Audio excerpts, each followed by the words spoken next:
मिट जाएगा गुनाहों का तसव्वुर इस जहां से, मिट जाएगा गुनाहों का तसव्वुर इस जहां से, यकीन हो जाए खुदा देख रहा है। हेलो फ्रेंड्स, कहाँ कहाँ से गुजर गए कि आज के एपिसोड में मैं बॉडो बौदी के बारे में बताऊंगी। बॉडो बौदी मेरी फ्रेंड, फिलोसोफर एंड गाइड। बॉडो बौदी के बारे में बताने से पहले मुझे थोड़ा उनके घर के लोगों के बारे में बताना पड़ेगा। मेरे मायके के बगल में जो फैमिली रहते थे, उनके जेठू जेठीमा जो थे, उनके 4 बच्चे, 2 बेटा 2 बेटी। तो उनके बड़े दोनों बच्चे, दोनों बेटे को बॉर्दा छोड़दा और बॉर्दी छोड़ दी हम बोलते थे। वो भैया लोग मेरे से कितने बड़े थे इसका अंदाज़ा लगाइए। मैं जब क्लास 5 में थी तब वो लोग कॉलेज में, बड़े भैया जो थे वो बॉर्दा जो थे वो इंजीनियरिंग कॉलेज में थे, और छोड़दा जो थे वो बीकॉम में थे। तो मैं बहुत छोटी थी, मेरा और दोनों दीदी लोग थी, बॉर्दी छोड़ दी। तो अक्सर मैं अपने घर में, मेरे घर में मेरी माँ मेरे को तैयार करके उनके यहाँ छोड़ देती थी। क्योंकि दीदी लोग बड़ी थी, वो लोग मेरे साथ खेलती थी। मुझे पूरी बातें तो माँ की कहानियों से सुनती हूँ, माँ के मुँह जवानी, लेकिन मुझे कुछ कुछ याद है। ये याद है कि ठंड के दिनों में मेरी माँ पूरा टोपी उपी पहना के, शॉल स्वेटर सब लपेट के मेरे को जैसे ऐसे कान से ना बांध के, एक ठो गोल गोल ऐसे बांध देती थी ताकि मैं अपना खोल ना सकूं। पीछे में गीट लगा देती थी, तो करके उनके यहाँ छोड़ देती थी। तो मैं जाती थी तो फ्रॉक के नीचे से दीदी लोग मेरे पेट में ठंडी हाथ लगा देती थी। मैं खूब ज़ोर ज़ोर से चिल्लाती थी। उन लोगों को शायद मज़ा आता था, और मैं भी थोड़ी देर बाद भूल जाती थी कि ये लोग मुझे तकलीफ़ दी हैं। बहुत अच्छा लगता था उनके यहाँ मेरा रहना। ऐसे उनके यहाँ हमारा आना जाना चलता रहा। मैं दोनों भाइयों को, बॉर्दा छोड़दा को, राखी बांधती थी। दोनों फैमिली में बहुत अच्छी दोस्ती थी, माँ में और जेठीमा में बहुत बहुत ज़्यादा दोस्ती थी। फिर धीरे धीरे मैं बड़ी हुई। मैं जब 8वीं क्लास में थी तब बॉर्दा जो थे तो उनकी शादी हुई। उनकी शादी उन्होंने अपने दोस्त की बहन से शादी की थी, बाहर जाके। डेस्टिनेशन वेडिंग था शायद उनका वो। एक दिन मैंने देखा कि सुबह गाड़ी से उतरे और वो अंदर आए। एक दुल्हन सी, सुंदर सी लाल बनारसी पहनी हुई एक दुल्हन, आधा सिर में पल्लू लिए दौड़ के अंदर घुस गई। तो हम लोग को समझ में आ गया कि बड़े भाई शादी करके आए हैं। यहाँ से भी मैंने शायद घर में उनके लव मैरिज के, ये उस समय की बात है जब लव मैरिज को उतना ज़्यादा अच्छे नज़रों से नहीं देखा जाता था। तो इसीलिए शायद उन्होंने कहीं और जाके शादी की थी, करके आ गए थे। सोचिए, उसी दिन बॉडो बौदी की एंट्री हुई उस घर में। वही मेरी बॉडो बौदी जो बाद में मेरी सखी भी बनी और फ्रेंड, फिलोसोफर, गाइड, जैसे मैंने कहा वैसे कितने दिनों तक मैं रही मेरे मायके में। बॉडो बौदी स्वभाव से एक सुंदर सी औरत थी, स्वभाव से बहुत मिलनसार, सबके साथ मिलजुल के रहना। मेरी माँ से भी उनका, मेरे घर में सबसे, मेरे भाइयों से, मेरी बहन से, मेरी माँ से, मेरे पिताजी से, बॉर्दा का भी हमारे यहाँ खूब आना जाना। हमारी एक और सहेली थी बूजू, हम बूजू जॉइंट थी।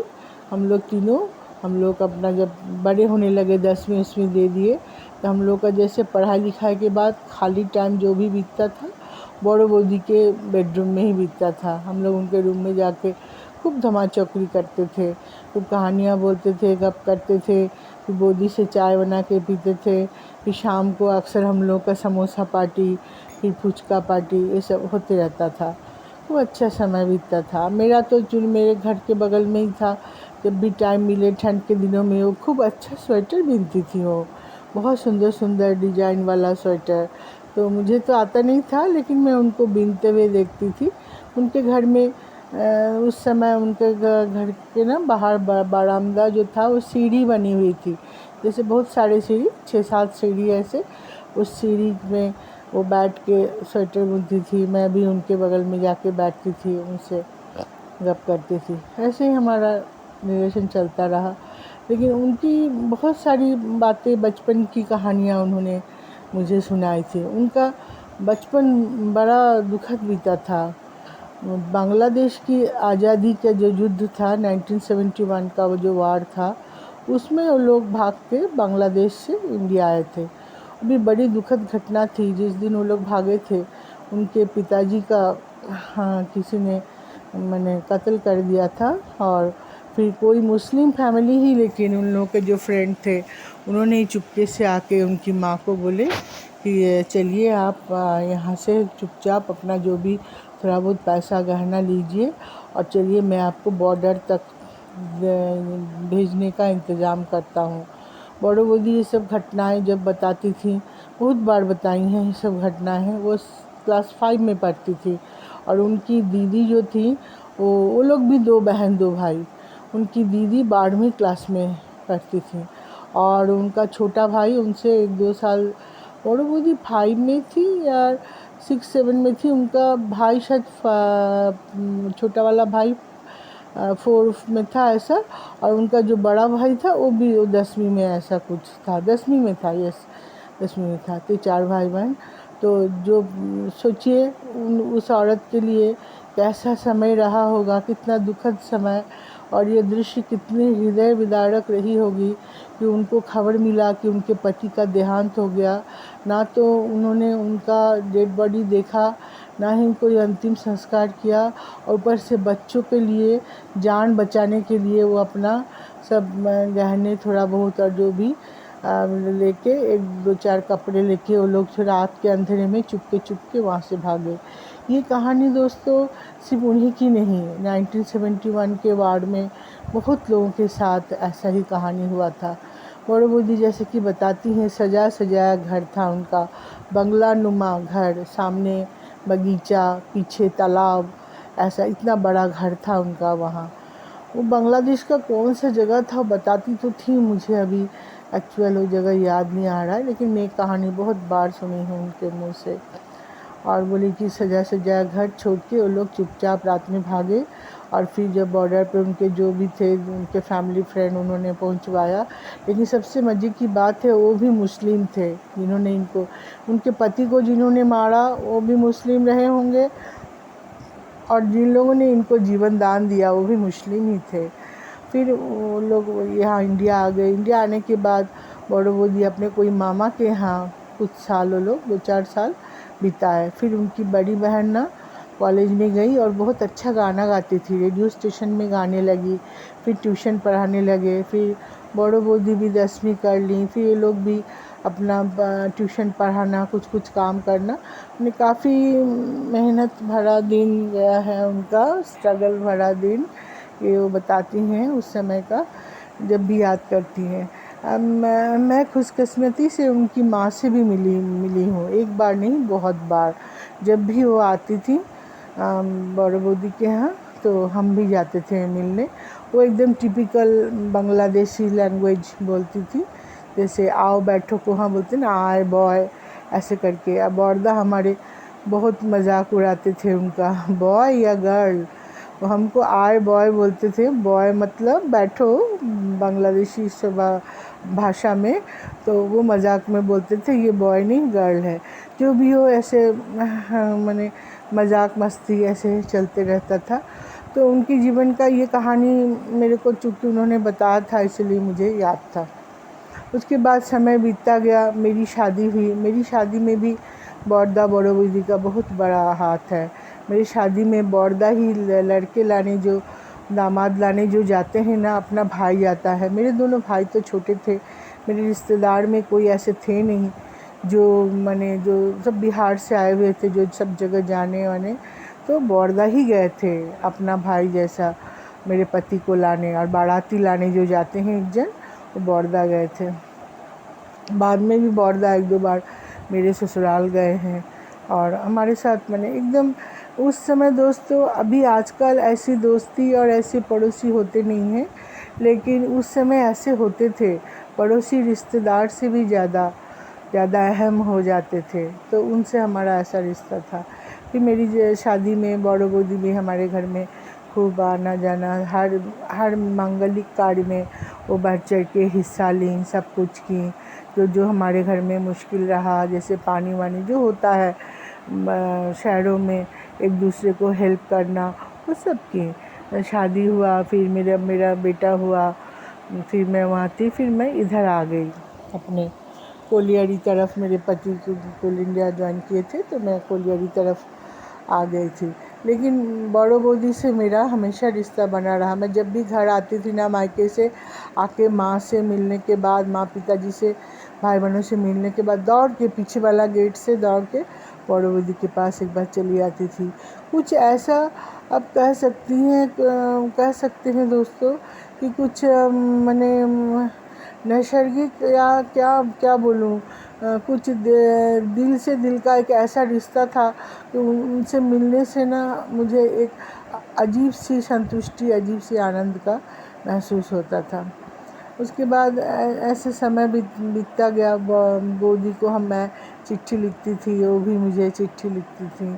फिर हम लोग का बातचीत होता था दोनों का। बोदी की भी कुछ सालों बाद, हमको लगता है 4-5 साल बाद, उनकी बेटी हुई। एक बेटी भी बड़ी प्यारी थी। उन लोगों का जीवन भी बड़े अच्छे से चल रहा था। ज़िंदगी अपने गति से चल ही रही थी कि एक बार जब मैं गई अपने मायके, बड़ो बोदी से मिली, तो बोदी मुझे बोली कि मेरी ना आजकल तबीयत ठीक नहीं रहती है, थोड़ा बुखार रहता है, थकान रहती है, ज़्यादा काम करने का मन नहीं रहता।